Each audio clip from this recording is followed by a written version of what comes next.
どうも皆さんこんにちは、あきです。2025年最後の年末コラボということで、高澤圭介さんに来ていただきました。よろしくお願いします。圭介です。いつも通り。特に自己紹介いるかな。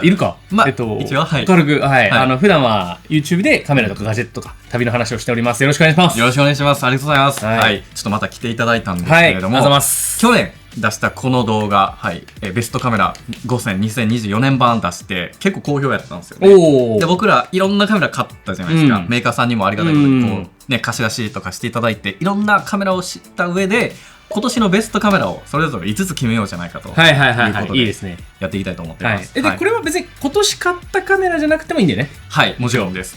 ただまあちょっと僕の方では今年出たカメラから選別しました。なるほど。はい、結構まんべんなく使わせてもらえたので、はい、その中からの5選ですが、圭介さんはもうなんかシンプルにこう一ユーザー体験として、なんていうんですか、こうめっちゃ使ったなっていうのももちろんいいですし、一応5つ中の3つぐらいは今年出たカメラかな。ああ、じゃあ全然。2つぐらいは、まあちょっと前だったりとか、するのもあるかも。まあ一番自分が使ってるっていう点で、こう話してるかな。まあ両方のね、視点ですごく面白いんじゃないかなと思うんで、じゃあ、5位から最後1位にかけて発表できればなと思っております。はい。ごめんなさい。手元に持ってくるの忘れたんで、こう、あるふりして、これですってやるわ。一部のカメラ。一部のカメラ。じゃあ俺からいくか。あ、本当ですか。どっちがいい？どっちでもいいよ。どっちでも。じゃあ俺から。ですか。はい。じゃあお願いします。じゃあ僕の第5位。第5位。第5位は、早速ないんですけど、これ。おー。キヤノンのパワーショット V1。あります。あるやん。あるかよ。これあります。はい。こちらです。はい。これ、購入して、で、届いたのが、多分、もうちょい早かったな。6月とかかな。そうですね。はい。夏前ぐらいに。そう、夏前ぐらいに僕が届いて、まあ一応その前にキヤノンさんからちょっとお借りしたりとかして使ってて、これ結構使ってました。で、いいところなんだけど、まず、この小型のカメラ、このサイズのカメラのレンズ一体型のカメラで、10ビット撮れるカメラってあんまないとある？確かコンデジって言われるとないんじゃない？ZV-12 がどうだったかなって覚えてなくて。ZV-E10-2 ですか？いや、ZV-12 じゃん。12は撮れないですね。撮れないよね。そうって考えると、この小型のレンズ一体型のカメラで10ビット42に撮れるみたいな動画もちゃんと撮影できるようがこれぐらいしかないのよ。確かに。そう。言われてみれば。そうなのよ。で、まあ、センサーが 1.4 型、1.4 インチだっけのセンサーだから、まあ、要はマイクロフォーサーズとほぼ一緒みたいなくらいのセンサーを積んでて、このコンパクトさ。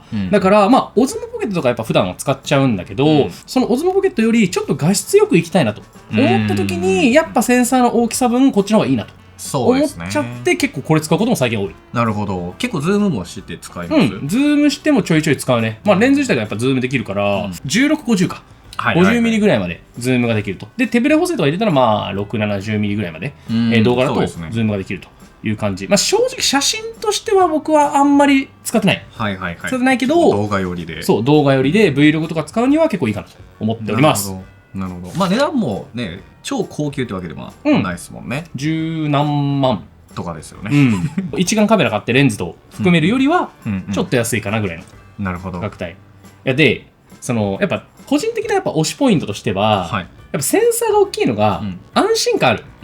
やっぱ使ってて納得感あって、このコンパクトさだけどちゃんと画質綺麗なんだよなっていうなんかこうスペックに対する安心感があるから結構好き。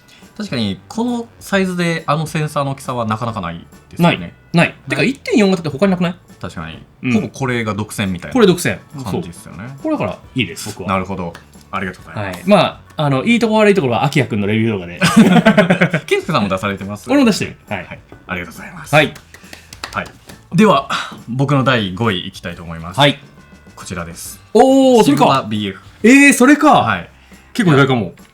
これ、まあレビューもがっつり頑張ってやったんですけど、いやこれやっぱもうチャレンジングな視点でやっぱこうベストに入れざるを得ないというか、やっぱシグマさんのねこの思想とか設計とかのところに結構感動してこれを導入したいっていうか、まあ買って使ってみたいと思ったカメラなので、まあそれはいい意味で期待を裏切らずにすごく楽しませてもらったカメラでした。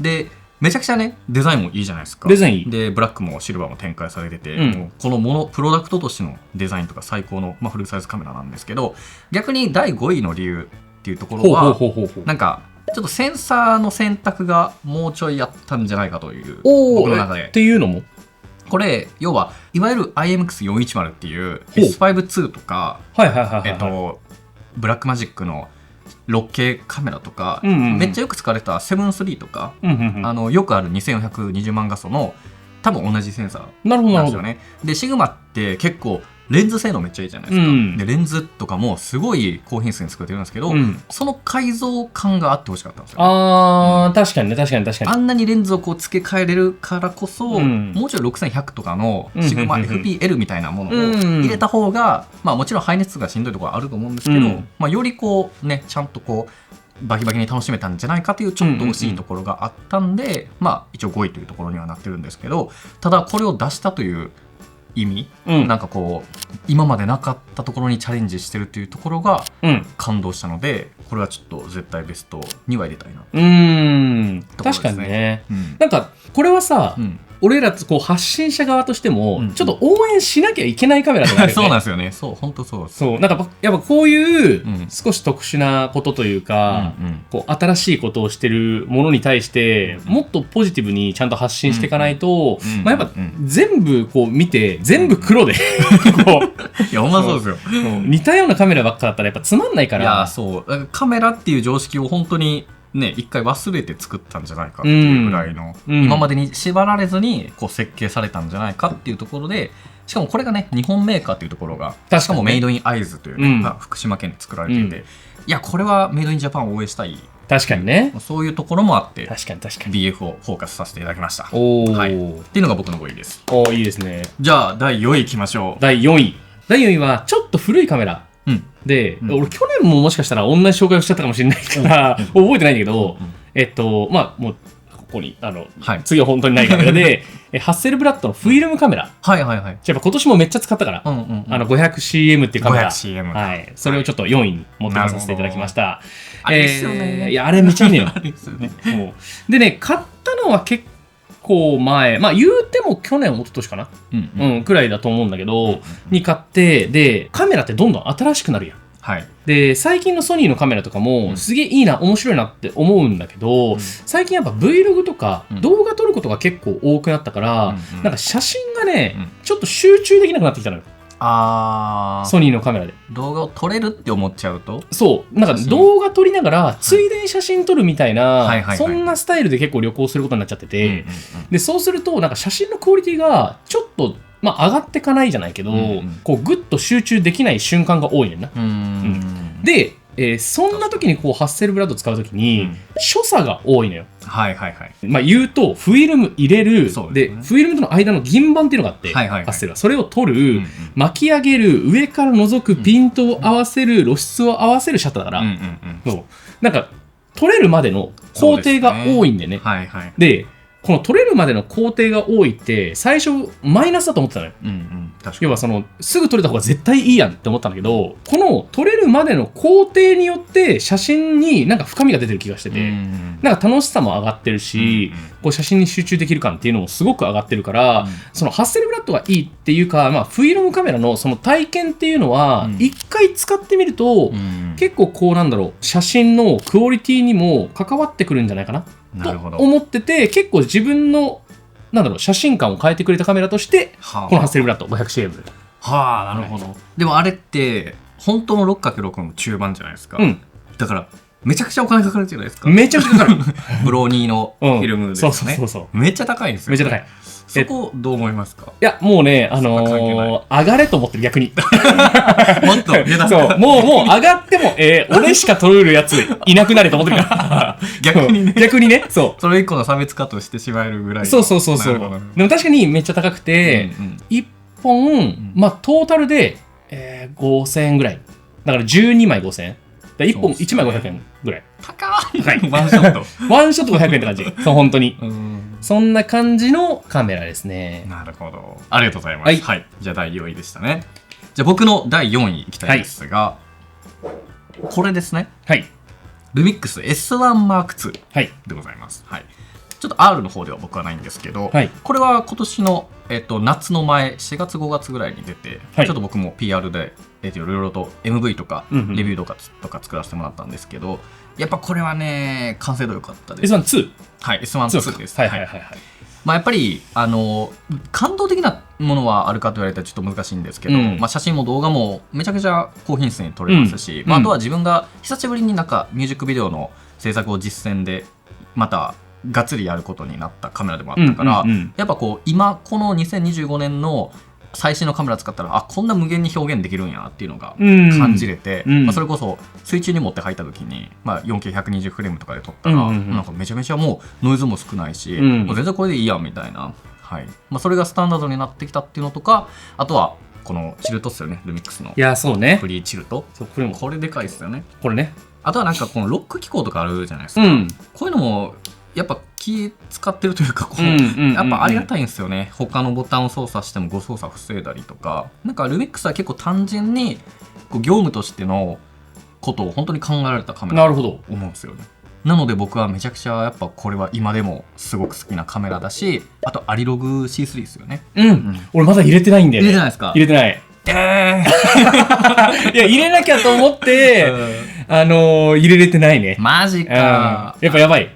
いいっすよ。いいんだ。いいっすよ。色全然違うから、まあ、ちょっとなんかノイズ多い気はするんですけど、動画でね、はいまあ、ただアリログを一番楽しいのがアリのルックライブラリっていう無料で配布されてるラットのライブラリがあるんですけど、あれでもう取って出しであれつけるだけでめちゃめちゃいい色出るんです。そこら辺を調合したりとか、その辺の体験が超いいです。まあ、ただ4位な理由としてはちょっとこれをこう超えてきそうな価格のものが後半に出過ぎた。なるほどなるほど。ZR とか75に R63、ちょっと出過ぎてちょっと価格が高いなと思っちゃったんですよ。なるほどなるほど。43とか3とかそうそうそう、確かにね。これが38とかだったらもっと革命的だったんじゃないかなと。なるほど、確かに。価格はルミックス結構コスパいいイメージはあるんだけど、これはそんななかったっていう、妥当だなって感じですよね。なるほど。でもすごく最高のカメラです。はい、良いでした。素晴らしい。じゃあベスト3いきましょう。ベスト3、はい、僕の第3位、第3位が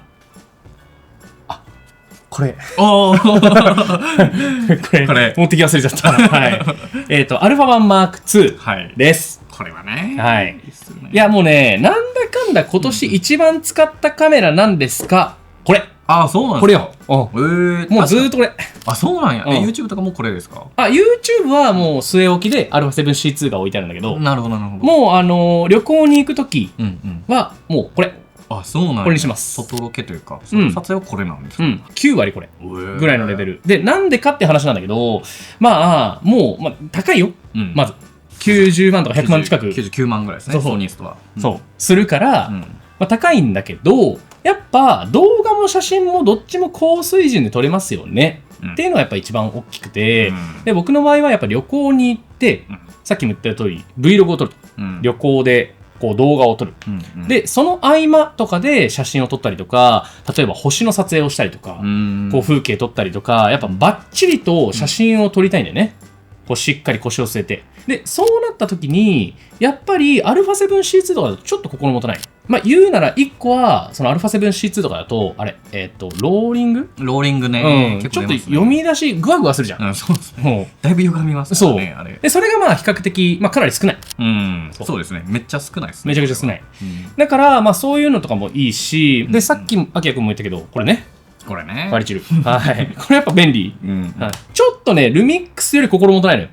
そうですか。このね、俺なんかここのなんかヒンジがちょっとグワグワなり始めちゃって、なんかそこが少し最近は気になってるけど、でもそれ差し引いてもやっぱ今のところ安心できて、こういろんな場面に持っていけるのはやっぱこのカメラかなっていう感じかな。あとファインダーエグいですよね。ファインダー系。ファインダーめっちゃ9倍でバカでかいし、944万ドットぐらいある。そう。これが一番上でしょみたいな。これが一番上。全部詰め込んでるから、もうこれでこれ以外ないですぐらいのカメラだから、そういった意味で本当に持っていろんな場面で使えて、めっちゃいいなっていう感じかな。本当に第3位の理由は値段ぐらいかな。100万ですか。100万、そう。普通の人が買えるカメラではないかみたいなところかな。そうですね。ありがとうございます。はい。はい。じゃあ、僕の3位に行きたいと思います。はい。はい。僕は、ここで出ます。セブンファイブ。出たばっかり。出たばっかり。はい。さっき開封しました。さっき開封した本当に台湾行ってて、開封できてなかったんですけど、セブンファイブはね、やっぱ、文句ないな。ミニのサブチャンで、モロンノさんとケイスケさんとセブンファイブの予想スペックみたいなやつですか。ちょっと皆さんに謝りたいぐらいに上回ってきて、ちょっと恥ずかしい。確かにね、なんて言ったっけ、同じセンサーだけど、4K120 は乗らないんじゃないみたいな話だっけ。はい、僕は、Z6-3 とか S1-2 のセンサーが乗ると思ったんですよ。2400万がその部分積層。で、ソニーだから、バリチルもないんじゃないみたいな。4K120 も制約するんじゃないとか言ってたんですけど、マジすみません。持ってきたね。全部入ってた。マジすみませんでした。っていうぐらい、もう全然、もうこれでしたって感じの、スペック的には3300万画素が保たれて、なおかつ部分積層で多分独占のセンサーですよね、もうソニーが多分。これは他にも出さないと思うんですよね。で、このバリアングチルトがこっちにも乗ったし、モニターもめっちゃ綺麗になったしっていうので、まずそこでだいぶと使いやすくなった。であとは BeyondXR2 ですよね。チップも変わって、で、AI オートホワイトバランスっていうね、新しいホワイトバランス性能も搭載されて、で僕はソニーのカメラってホワイトバランスロックできないと思ってたけど、ケイスケさんね、そう LINE でできるよって教えてくれて、もうそれもすみませんでしたって感じで、もう本当もう謝罪の一台ですね、これ。セブン3があんだけ売れて、セブン4も大ヒットして、ここのプレッシャーがあった中で、なんか本当にちゃんと進化させたなっていうのは感じます。なるほど。まあこのデュアルスロットの CF が1枚しか入らないとか、ファインダーのアップデートがないとか、細かく見たら、結構言いたいことはあります。そのレビューは今作ってますけど、言いたいことを言うためのレビューじゃないんですけど、後編にレビューするのは今作ってるんですけど、やっぱこう冷静に見て、これやっぱいいカメラだなとは思いますって感じですかね。なるほど。いや、いいと思う。ちょっとすごい偉そうになっちゃった。いや、わかります。ケイスケさんは多分、これランクインしてたらちょっと違う視点があるだろうなって。そうね。俺ランクインしてない。してない。いやっていうのも、いやめちゃめちゃいいカメラなんだけど、来年になったらもしかしたらそのベスト5とかに入ってるかなとは思ってんだけど、今現状あんま使ってないのと、めちゃくちゃいいカメラでちょうどよく出してきて、俺らのニーズ分かってるっていうのも全部込みで、おもろくはないなっていうところぐらい、本当に。なるほど。なんか、いいカメラなんだけど、例えば、なんか、勝手な思想で、キャノンそれやってきてね、はい、潰しました。ニコンそれやってきてね、はい、潰しました。みたいな感じに見えるのよ。すごい。そう。だから全然それは、カメラとしてはあるべき姿だから、全然いいと思うけど、なんか最近王者の戦い方をしてて、なんかビジネス誌を感じるっていうか。そう。セブン4とか、その α7S3 とかの、それ入ってくんだみたいなのが、やっぱちょっと欲しくて、それをなんかソニーには期待しちゃうなーって感じ。でもカメラとして、いいか悪いかで言われると間違いなく良くて、そうですね。めちゃくちゃスペックも詰め込まれてるし、必要なものはもう全部入ってるから、もうこれで足りないもんは、それこそほぼない状態にはなってる。なんかあとオープンゲートができないとか、ローがいまだにソニーが取れないっていうのも、なくても売れるだろうっていう、ちょっと余裕さを見えてしまうんですよね。わかります、いろいろと。だから俺は来年のソニーに逆に期待したくて、なるほど。そう、これじゃなくて、なんか方向性、最近さ、各カメラメーカーちょっと方向性変えてきてるじゃん。確かになんかオリジナリティが出てきましたよね。ZR しかり、なんかキヤノンもさ、来年にこうちょっとフィルムカメラチックなさ、デザインのカメラが出るかもみたいな話があったりとか、本当かどうかわかんないけど、なんかそういう話もあったりするから、もしそれが本当ならやっぱそういうところも含めて、こうソニーにはそういうなんか面白さやっぱ一個欲しいなと思ってます。よろしくお願いします。お願いします。じゃあ第2位いきましょう。はい。僕の第2位、第2位はこちら。ここで。ここに来て。ルミックスのS1R2 です。R なんだ。はい。で、多分、俺、アキヤくんと、ベースが多分逆なのよ。そのアキヤくんもともとルミックス使ってたよ。で、俺、そのソニーを使ってたから、ルミックスにすごく真新しさがある。確かにめっちゃ逆ですね。だからその、なんていうの、使ってて、なんかめちゃくちゃ面白いわけじゃないけど、みたいなことをアキヤくん、さっきちらっと言ってたじゃん。多分逆で、ソニーにあんまり面白さを感じてないね。なるほど。それで言うと、ルミックスやっぱ結構楽しくて、個人的に。いろんなカメラ今年使ってきて、ルミックスがなんだかんだ一番なんじゃねえかって思うポイントが結構いろいろある。例えばシンプルにリアルタイムラットめっちゃ押しますよね。めっちゃ押す。だから普通に写真を撮ってる時に、自分の色が入れられますってカメラ、あんまないのよ。写真で自分のカメラプレビューに入れられますってカメラがこのルミックスの S1 ルミックスのカメラと、あとはニコンのカメラしかないのよ。ピクチャーコントロール、フレキシブルカラーピクチャーコントロールか、正確に言うと。でキャノンとかは入れられない。そうですね。富士フイルムとかソニーももともとあるプリセット。そうですね。でラットのプレビューもちゃんとできるのは、もちろんルミックスもそうだし、ソニーもそうなんだけど、キャノンとニコンと富士フイルムはできないかな。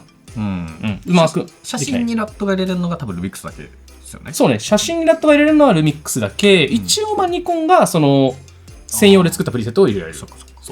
俺撮影の時のテンションを大事にしてるのよ。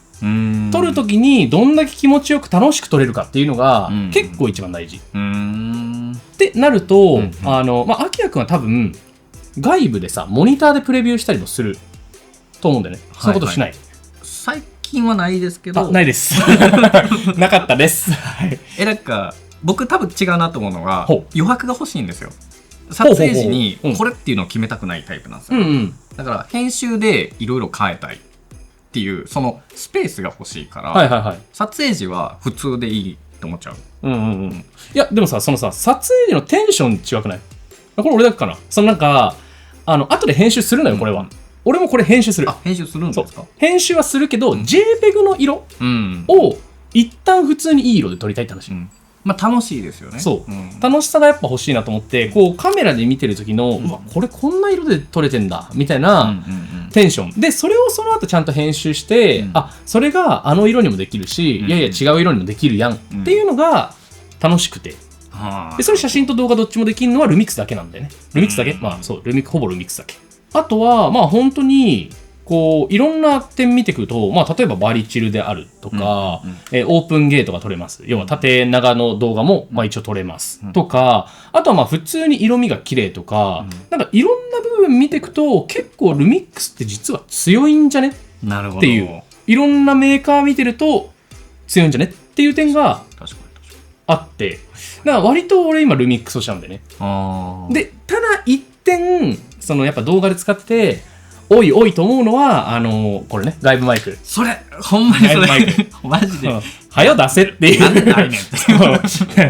今年ほんとがっかりしたのは、そこで、動画歴めちゃめちゃ長い。動画といえば、ソニーとルミックスでしょ。本当そうですよっていうイメージだじゃん。でなのにキャノンも出てますと。このマイクがね、あります。ニコンも出しましたってなったら、お前なんで負けてんねんってここに来て。いつ出んねん。そう、いつ出んねんっていうのがもう本当に引っかかりに引っかかりまくって。確かにマイクないわ。そう。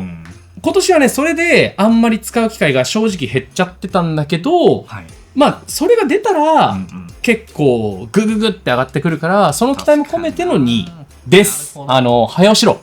ごめんなさいね、そんな偉そうなこと言ってて。でも早押しろ。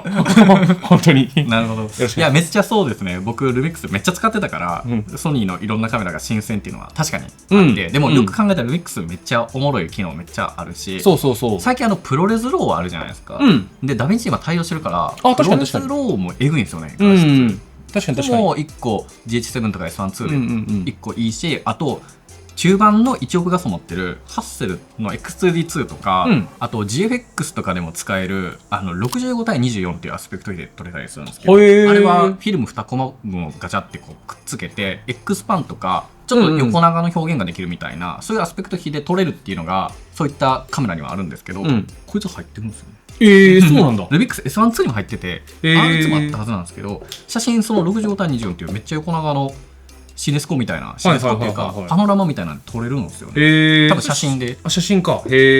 なんかそういう、あとアナモのディスクイズとか、実はなんかめっちゃできること多いみたいなカメラでは確かにありますよね。本当になんか普通に考えたら結構というか、かなり完成度が高くて、全体を見ても。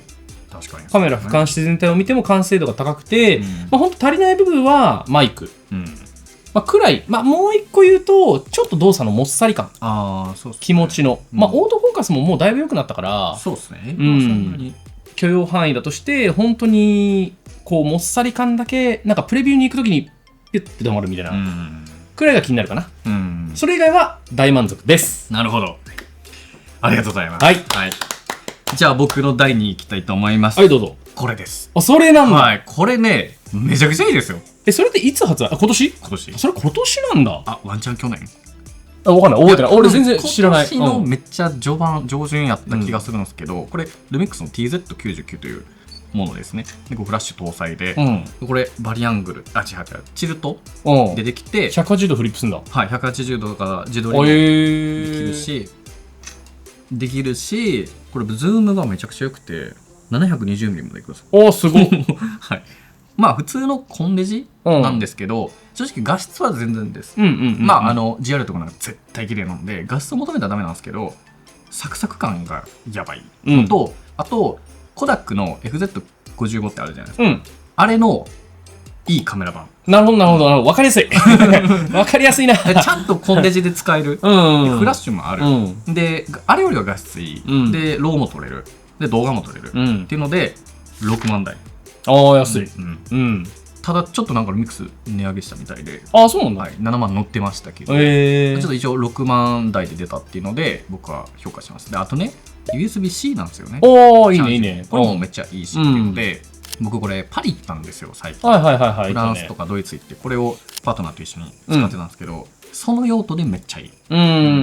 軽いしね。そうなんですよ。だから iPhone の画質一眼カメラの画質じゃなくて、ちょっとレトロさを求める人いるじゃないですか。あっこにぶっ刺さると思うんですよね、これ。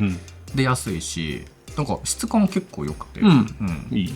確かにな、自撮りできるのあといいね、普通に。自撮りいいっすよね。で、シルバー、ホワイトも展開はあります。カラバリは。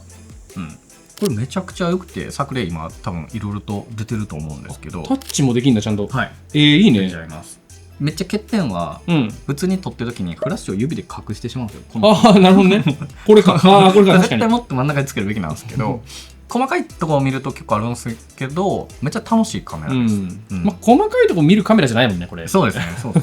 光学30倍でこの値段で楽しめるので、まあほんまに若い子たちが好きなものになりそう。ただまあ注意喚起としては全然iPhone の方が綺麗だから言っちゃえば確かにね。最新の iPhone のプロとかの方が綺麗なので、そこは注意ですけど、この質感は求めてる人いると思うんで、僕は非常に楽しんでます。っていうカメラです。なるほど。まあ iPhone より安いしね。そうですね。半額とかですからね。そう、半額とかだ。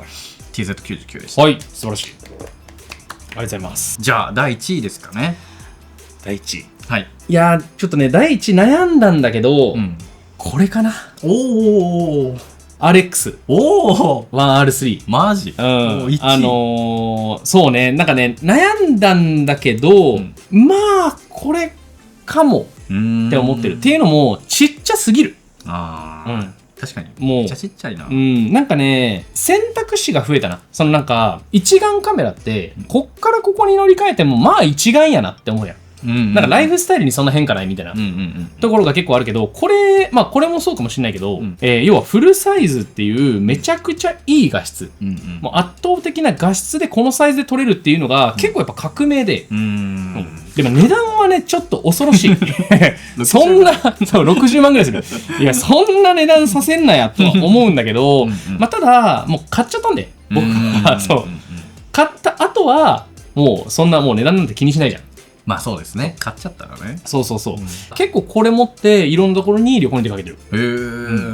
でもケイスケさんって Q2 もあるじゃないですか。ライカ Q2。Q2 もある。ちょっと似てますね。似てる。それは似てるね。そこどうなんですか？で、それで言うと日によって使い分けてるからちょっと難しいんだけど、なんか使い分けっていうよりかは雑に扱えるシーンで結構使ってるかも。ちょっと、その雑に扱えるカメラでは60万円だからそんなことないんだけど、ソニーやからライカよりいけるやろと思って、例えばちょっと小雨が降ってるとか、体制的な。そう。それこそモンゴル行った時とか、もう馬乗りながら落ちるよって言われて、じゃあこれでっつってこれ持ってた。馬から落ちても大丈夫っていう。確かになんか強そう。そう、強そうだからこれ持ってて、でもめちゃくちゃ写真の作例もいいし、で、あとこのレンズ、レンズがアップデートされてないっていう点に関しては納得はいってない。そうですよね。前のレンズなんですよね。そう。もう第1世代ぐらいか変わってないんじゃないかな。あ、そうなんだ。わかんない。ちょっと第2世代からだったかもしれないけど、とりあえず変わってなくて、ただ、なんか色味は結構面白くて、ちょっと青みがかるのよ。やっぱ、サイズっぽい。なるほど。そう、カラーが出る。青がちょっと前に出るような感じのカラーというか。いや、ちっちゃいな。ちっちゃいのよ。だからその、カバンに入れても、なんかこうカメラ感ないというか、そんなに幅取らないから、今日ちょっとダリーなっていう時にこれ1個持ってっても最高の画質撮れますっていうのがいい。確かに、しかもフルサイズで撮れる。そう。でね、動画も結構撮ってて、そこがびっくりする。そう。意外と動画もいけるのよ。これで、普通に、ここにマグネットの ND フィルター普段つけて、パチャって。そう。純正ですか？いや、純正じゃないよ。普通に、これなんだっけ？K&F か。K&F コンセントの。そう。ぐるぐるしてんでいいってことですか？そう。このピッチってつけるだけ。で、やってて、そのセンサーの光学手ブレ補正は入ってないから、電子だけになっちゃうのよ。だからそこはちょっっとね、いまいちなポイントではあるんだけど、まあ別に普通に。でもアクティブは使えるんですね。そう、アクティブは使えるから、まあ普通に撮れる。が結構良くて、なんかちょっとめんどくさい時の B ロールとか。なるほど。そういうのは結構これで撮ったりもする。あとマイクつけれるしね。そっか。M1 か、ECM-M1。そう、ECM-M1。それもつけれるから、結構それでいってます。なるほど。これが1位なんですね。いや、そう。いや、それで言うと、まあ、俺、ルミックスを逆に1位にしたかった気持ちも結構あるんだけど、マイク出せやの気持ちがもう、でかすぎるんですよ。でかすぎて、使い倒したかったのよ。いや、まあ、今年。確かに。そう。使い倒したかったにもかかわらず、やっぱこのマイクのね、実際マイクどうしてるんですか？いや、マイクはもうだから、ヨーロッパにいた時に、ゼンハイザーのマイク使ってたんだけど、MK400-2。400-2。そう。400-2使ってたんだけど、ゲインを間違って押しちゃった瞬間が何回かあって、ゲイン設定が、ノーマルとマイナス10みたいなのできる。10デシベルみたいな。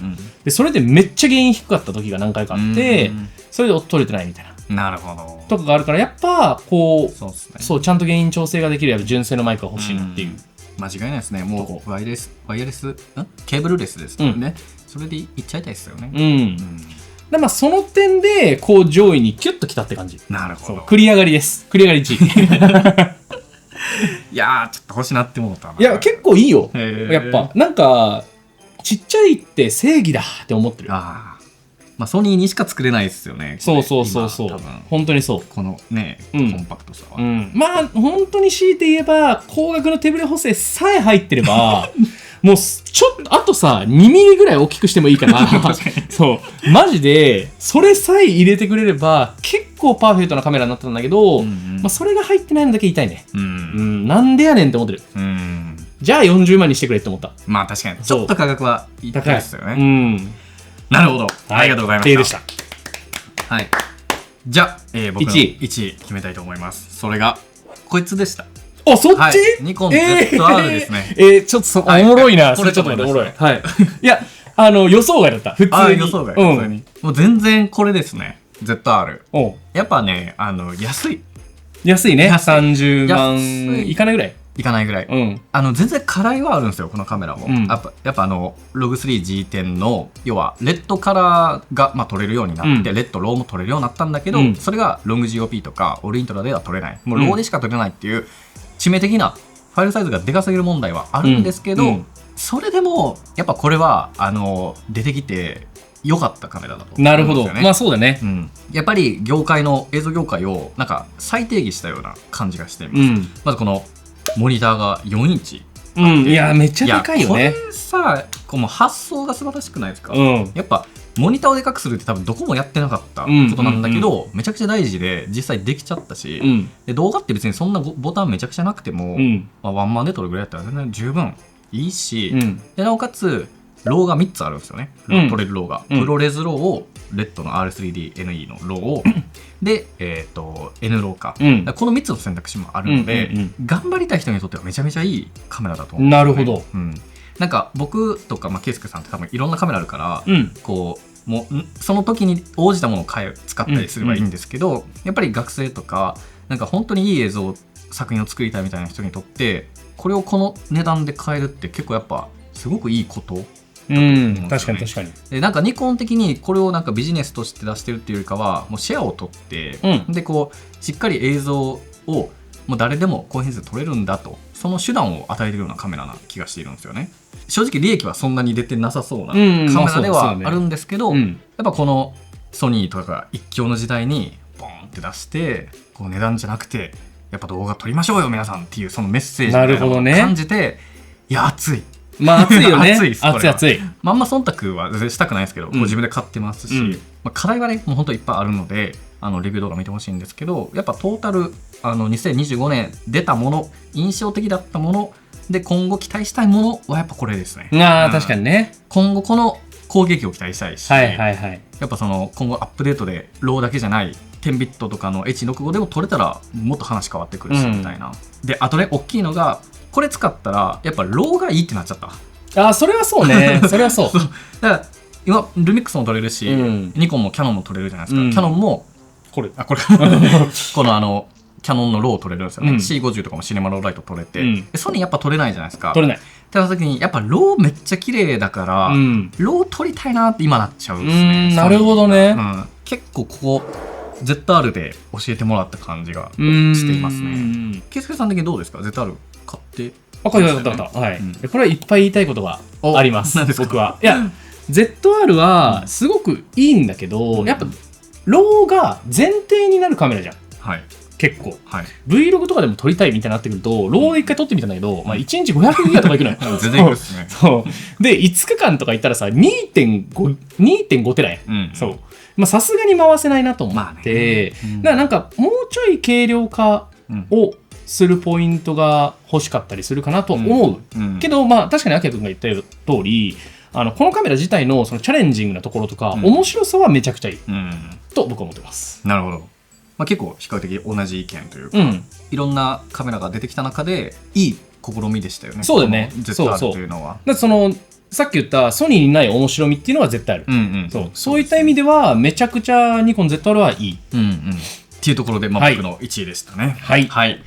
ということで皆さんいかがだったでしょうか。僕たちのベスト5を紹介させていただきました。結構僕他にも買ったカメラとかあるので、これとかね。あとそういうことしか。そうこの前か。あと GH7 とかも今年買ったカメラなんですよね。めっちゃ好きなんですけど、でもやっぱり僕はどっちかというと業界的にチャレンジングなものみたいなところでちょっと判断したので、なんか圭介さんの方がよりこう自分のライフスタイルに基づいた経験則ではある。自分が使ったカメラで言っちゃった完全に。いやそれが大事なので、皆さんそっちを求めてると思うんですけど、今買ってるカメラって自分のために買ってるっていうか、こう会社に導入してるって感じで買ってるんですよね。だからあんまこう自分のものっていう認識がなくて、僕の場合、だからあんまりこう独りよがりなものではないっていうところでこれとかも入れてないんですけど、そんな2つの方向性でちょっと楽しんでいただけてたら嬉しいなと思っております。最後になんか宣伝とかありますか？いや続いて僕の動画の方で、そうですね。逆にワーストバイ今年これは買ってちょっといまいちやったぞというところを聞きたいなと思ってます。ちょっと大事ですよね。そういうのも大事。これは後でね僕の方の動画でも言うけど、そのワーストバイっていうのが別にその製品がめっちゃ悪いとかそういう話ではなくて、たまたまこの自分のスタイルとか自分の使い方に合わなかったっていう話なんで、そういうところも含めてぜひね見てほしいなと思います。ベストとワーストというところで合わせて見てもらえたらなと思っております。ぜひです。ということで今日は来ていただいてありがとうございます。ありがとうございます。今回の動画が良かったよっていう方はぜひグッドボタンとチャンネル登録の方よろしくお願いいたします。では皆さんまた次回の動画でお会いしましょう。バイバイ。